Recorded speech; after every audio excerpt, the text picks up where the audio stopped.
We are very happy to talk to one of the nominees for the most innovative use of archives. Welcome to Vienna. Thank you.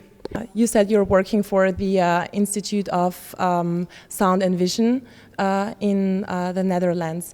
Now, we would like to know what projects are you currently working on and what are the biggest challenges that you are currently facing? Okay, I think the Netherlands Institute for Sound and Vision is different from most of the archives here because we are not part of a broadcaster. So we're a broadcast archive, but we're not part of a broadcaster. So we have an archive and we have a museum.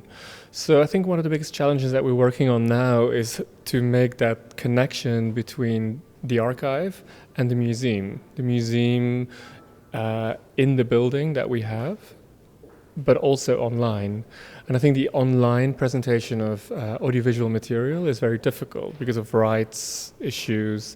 What do you show? How do you show it? Where do you show it? Because there's no point to put things out on a portal or a URL because people are everywhere on the internet. We need to be where the people are. We don't have to get people to us. We have to be where the people are. And I think that's the biggest challenge to actually show your content online. Okay, well, this year's theme is Audiovisual Culture, a Bridge to the Future. Mm-hmm. Now, how is it possible to cross this bridge, or moreover, how is it possible for us to enter the digital domain with regard to the digital transition that we are currently facing? Yeah, I think we've actually crossed the bridge already. We haven't realized it yet.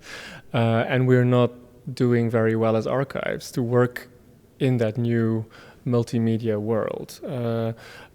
We're making small steps to becoming more visible, to becoming more relevant in audiovisual productions, but the world around us has changed already tremendously, and what we see is that very often we need to ask people what they want rather than we show them what they need. Having said that, audiovisual archives are going to be very powerful.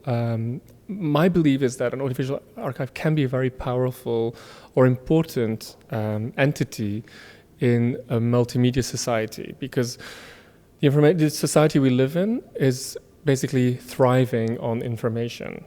And audiovisual information is becoming much more important because people are reading less books, they're reading less pages, they want to see a video, they want to see a GIF, they want to see everything. They just want to see little snaps.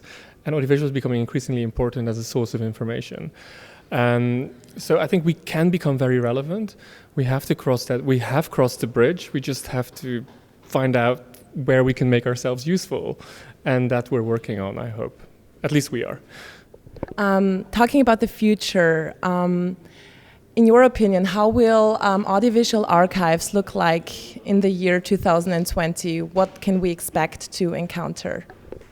Ooh, that's a very interesting question. I think archives will, this is going to be quite controversial, but I do believe that archives will become nothing more than digital IT facilitators.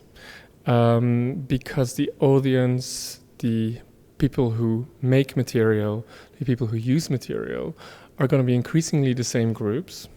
As you see, media production is no longer just confined to big producers or broadcasters. We all make media.